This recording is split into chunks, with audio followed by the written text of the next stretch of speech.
Alô, turma boa do canal Ave Mais, um grande abraço para todos vocês. Bom, passado um pouco do sábado, vocês devem até achar estranho, porque normalmente a gente traz logo depois da partida um comentário posterior ao que a gente fala na nossa live no pós-jogo, lá no canal Atenção Vascaínos. Mas hoje foi difícil, gente, foi muito difícil.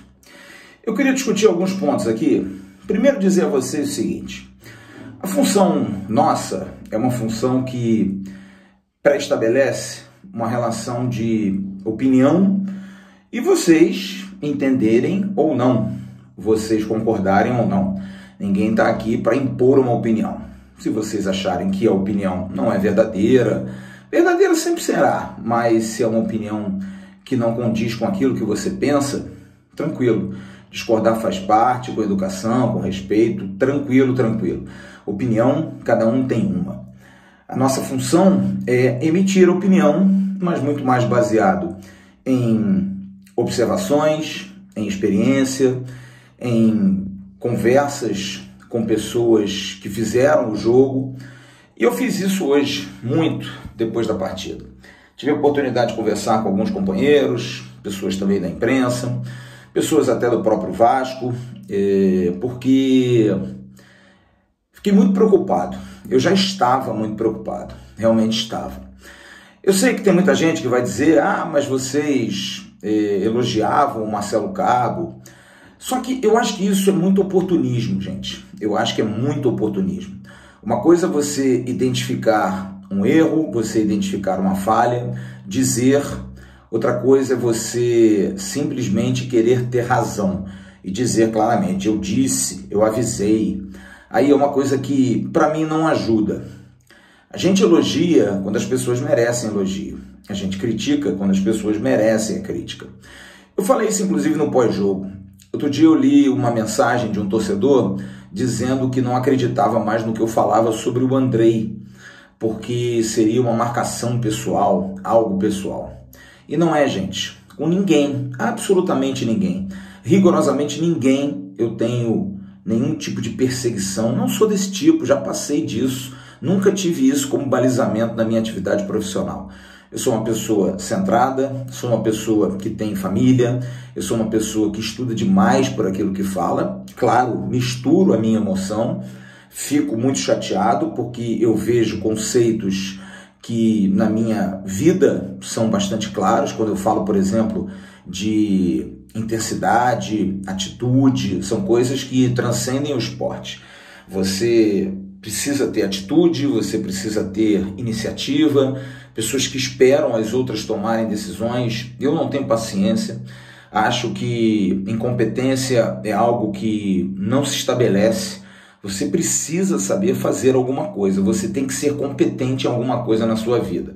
Então, da minha parte, não tem nenhum tipo de perseguição a B ou C. Eu hoje não fico feliz quando eu vejo as pessoas criticarem o Andrei. Não, porque eu não sou hipócrita, eu não sou oportunista, não quero. E por isso que me revolto com os oportunistas. Aqueles que esperam dar errado para atacar pedra. Mas aí eu relevo, porque são pessoas realmente que mostram que assim vem sendo feita a história do nosso clube. Uma história de um clube dividido, de um clube que tem várias torcidas, vários nichos.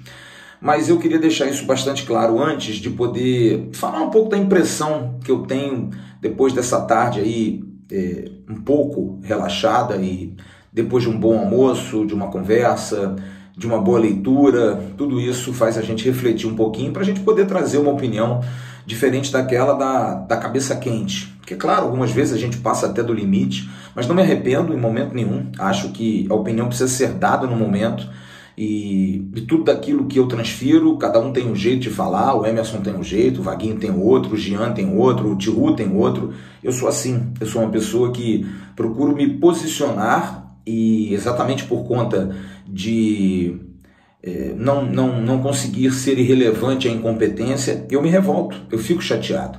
E faço a crítica, sempre fui assim, desde 16 anos, não vou mudar agora com 51. Acho que trilhei uma carreira razoavelmente boa na minha profissão para saber que esse não é um caminho errado. Ter opinião, para mim, é fundamental. Opinião não é ser a favor ou contra, é ter opinião. É simples, para mim é muito simples isso. Você que baliza a sua opinião pelo que a rede social fala, ou porque A, B ou C vão falar. Eu sempre briguei muito com aquele comentarista que dizia assim no rádio: olha, eu acho que o treinador tem que mudar 2. Ele já olhou para o banco e viu que o treinador conversou com os 2 jogadores. Aí é mole, porque no rádio ninguém está te vendo. Mas eu passava aí no estádio e ficava com o rádio no ouvido e ficava falando: malandro esse comentarista, hein? O cara está dizendo isso porque viu o treinador mexer. E isso para mim não é ter opinião. É você balizar a sua opinião em cima de um fato, de uma declaração, de uma opinião diferente, ou de alguém que vai reclamar de você e você, por receio, acaba não falando. Eu nunca fui assim. Sempre meti muitos peitos na coisa que eu tive que falar. E não tenho nenhum receio de falar. Falado isso, eu queria dividir com vocês aqui uma opinião, porque vi a entrevista coletiva do Marcelo Cabo, vi aquilo que ele falou, vi a questão da necessidade de mudanças, mas eu vou assim, com muita dureza no coração, dizer uma coisa para vocês. Eu admiro muito o trabalho do Marcelo Cabo, sempre achei que o Marcelo Cabo poderia ser um ótimo treinador para o Vasco. É uma figura humana espetacular, é um cara muito educado, é uma pessoa com quem a gente tem uma relação, agora menos porque o Vasco está muito fechado, mas sempre foi muito educado em tudo. E aqui não há uma confusão em relação à questão daquilo que ele faz para aquilo que ele é como pessoa, longe disso. Eu perdi um pouco da confiança no Marcelo Cabo hoje, por questões de análise, por questões de conversas, por chocar informações. Acho que o Marcelo Cabo demonstrou hoje que não conhecia o Operário. Porque nós fizemos aqui, e por isso é legal a gente ter vídeos diários, ter lives diárias, a gente fez aqui um estudo muito grande do Operário. Até ontem à noite, a Letícia Cabral, a repórter da rádio lá de Ponta Grossa, deu vários detalhes, como é que o Operário jogaria de forma reativa, esperaria o Vasco, mas é um time com um bom contra-ataque, tem o Ricardo Bueno, que faz uma flutuação entre os volantes, saindo dos zagueiros, deixando os zagueiros mais confusos. Tudo isso foi dito. Eu falei que o Felipe Garcia era um atacante bom, um atacante rápido, de lado de campo. Diz que o Operário era um time que tinha, e a gente informou isso, uma defesa a menos vazada do Campeonato Paranaense, um dos melhores ataques do Campeonato do Paraná, que é um campeonato bom, um campeonato que tem boas equipes, que a gente precisa também, abrir no parênteses, mudar isso um pouco. O Campeonato Paranaense é melhor em quê? E qual é o parâmetro para que os outros sejam melhores que o Paranaense? Quem disse, num futebol em que cada dia está mais pobre o nível técnico, por que o futebol do Rio é melhor do que o do Paraná? Por que o futebol de São Paulo é melhor do que o do Paraná? Porque o futebol de São Paulo tem mais dinheiro, tem mais fama, tem mais nome? Eu não entendo muito por isso mais. Eu acho que o futebol diminuiu muito isso. E o Pedrinho falou isso hoje na transmissão de manhã. Não tem mais camisa, gente. A camisa era algo que pesava. É claro que é o respeito, mas as pessoas precisam entender que o trabalho, um bom esquema tático, bom posicionamento dos atletas, mesmo que você não tenha um time com craques, é muito importante para você vencer uma partida. Exemplo, o Vasco e Flamengo. O Vasco e Flamengo foi um jogo em que nós tivemos uma postura tática correta, tivemos uma aplicação para cumprir essa postura tática e tivemos letalidade na hora das oportunidades. As poucas que tivemos, matamos elas e nós vencemos um jogo. Porque o Flamengo, se você for lembrar, naquele jogo, também jogou muito bem. Lucão fez boas defesas. O Flamengo poderia ter feito gols na frente da gente. E eu tiro esse parâmetro, para mim, nós estamos vivendo de um jogo Vasco-Flamengo, que nos trouxe uma falsa ilusão de um time que poderia. E acho que isso, de alguma maneira, e isso foi perguntado hoje na live, se isso tinha trazido uma autoconfiança aos jogadores. Sim, trouxe. Mas autoconfiança não quer dizer salto alto, não quer dizer relaxamento, não quer dizer menosprezo, soberba. Autoconfiança é você saber: eu sou capaz de fazer aquilo, eu posso fazer aquilo. E acho que os jogadores do Vasco estão medindo mal essa questão da autoconfiança. E aí vem o meu receio em relação ao Marcelo Cabo. Porque quando eu ouço na coletiva de que o Vasco precisa mudar os seus rumos, precisa mudar a sua cara, já para o jogo de terça-feira, o primeiro jogo da Copa do Brasil contra o Boa Vista, eu me questiono mais uma vez: será que o Marcelo Cabo está preparado para essa mudança? Porque o que ele fez hoje não foi de um treinador que talvez esteja em outro nível que não o da soberba dos jogadores ou da autoconfiança, seja lá o nome que você quiser usar. Acho que o Marcelo Cabo não estudou o Operário como deveria estudar. Posso estar errado, tá? Mas pelas atitudes em campo, pela maneira como ele construiu o time, como ele quis espelhar o adversário, um adversário que vem jogando junto há algum tempo, como ele quis estrear num Campeonato Brasileiro com um menino que não era titular até então, Figueiredo nunca foi titular no Vasco, como numa prática que me fez relembrar, e aí eu também vou colocar isso aqui, fantasmas de passado no clube, passados que eu vi e que me trazem calafrios, de treinador que tem que esperar 45 minutos para fazer uma alteração. Por quê? Porque quando você já não toma um segundo gol com 25, 30 minutos, vendo que está tomando um chocolate sem dar um chute no gol, você não muda. Uma outra situação que também me deixou muito preocupado, o intervalo do jogo. O intervalo e o transcurso do jogo, porque eu não vi variação. Eu vi uma escalação à louca, como disse muito bem o Jean Faísca no nosso pós-jogo, uma escalação que, por certo, nunca foi treinada, porque o Daniel Amorim chegou na quarta, foi apresentado na quinta, ele treinou com o Germancano algum dia, se não um mero treinamento tático na sexta-feira. O Sarrafiori foi colocado como segundo volante, para jogar ao lado de um jogador que foi o menos intenso do meio de campo, e aqui volto a dizer, sem nenhuma perseguição, todo mundo viu o modo que o André estava jogando. E aí vem uma outra situação também que me traz fantasmas do passado, porque Ramon fazia isso, o próprio Vanderlei Luxemburgo fazia muito isso. Quando o time não está bem, tira o garoto, porque o garoto é como se fosse mais fácil de tirar. O Galarça poderia não estar jogando bem, mas volto a dizer, o Galarça, do meio para frente, é o jogador mais intenso do Vasco. Intenso que eu digo na marcação, na entrega. Ele pode errar, ele pode furar como ele fez hoje, pode não jogar bem, tem o direito, mas ele não se entrega no jogo, como outros se entregam, como outros que perdem a bola e voltam trotando, que não conseguem acompanhar. E esses fantasmas começam a me povoar, porque eu vi como eu vi no intervalo a modificação, e me lembrei muito de um fantasma do Abel, de entulhar atacantes quando precisa vencer, prática de treinadores dos anos 80 e 90, de que quer vencer, quer atacar, bota atacante. E nem sempre, aliás, não é mais assim. Os times precisam ter planificação tática, e acho que o Marcelo Cabo demonstrou hoje um despreparo em relação a isso. Não montou o melhor esquema, não estudou como deveria, não conhecia o Operário, e precisa conhecer, sabe por quê? Porque ele é o único que tem experiência de Série B. Do elenco do Vasco, tirando o Hernando que jogou, ninguém ali tem experiência de Série B. São raros os que têm experiência de Série B, e você precisa ter um time competitivo na Série B, sabendo jogar, como disse o Léo Matos. Não adianta o Vasco jogar como jogou hoje. Não adianta ter técnica e não ter intensidade, não saber jogar essa competição. E isso me assustou, porque isso vem do treinador, meus caros amigos. Isso vem de quem está no banco. Isso vem em termos de um esporro, em termos de uma briga, em termos de uma chamada de atenção, que eu não vi, pode ter sido feito dentro do vestiário, eu soube até que foi feito, mas precisa ser feito à beira do campo. Até para você dar uma satisfação ao torcedor, mostrar que você está indignado. Porque senão o tempo passa, eu me vi assistindo o primeiro tempo do jogo e pensando, meu Deus, o tempo está passando, será que ele não viu que já pode mudar? E pode mudar, tinha que mudar, e ele não mudou. Então quando ele fala que o rumo precisa ser mudado, me assusta, porque eu não sei se ele sabe mudar o seu próprio rumo, se ele tem conceitos para mudar o tão forte esquema na cabeça dele, o 4-2-3-1, com dois extremos abertos. Eu já vi esse filme, vocês não viram? Já vi esse filme, de alguém que rememora um Vinícius, um jogador que há uma semana atrás nos tirou de um jogo de Copa do Brasil Sub-20 porque perdeu 3 gols cara a cara, de forma ridícula, amadora, e aí o cara aparece no banco.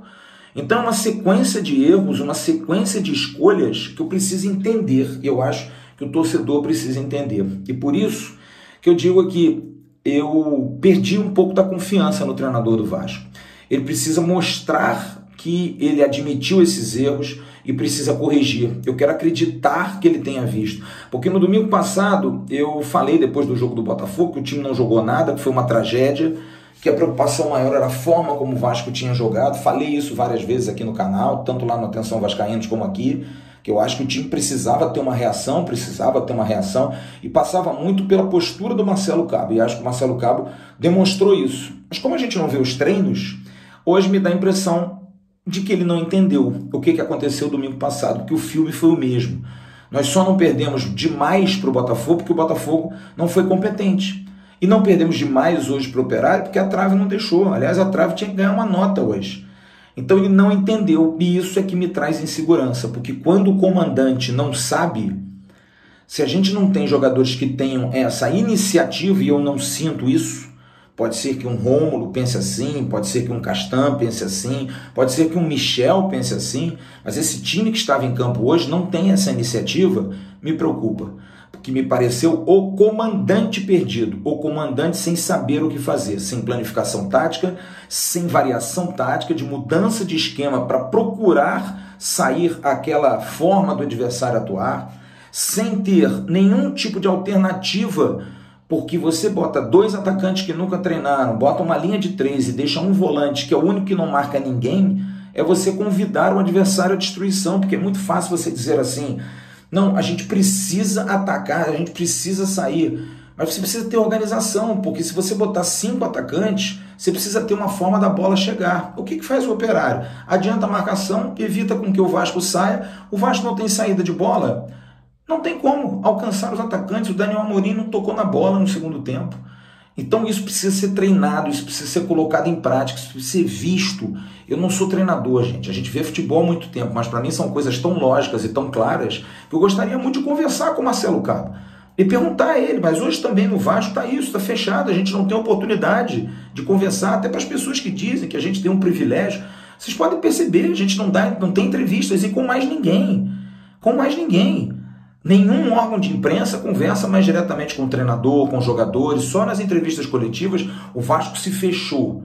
Como se isso fosse uma alternativa para que o time pudesse melhorar e que você pudesse, de alguma maneira, amenizar as críticas. Não vão conseguir.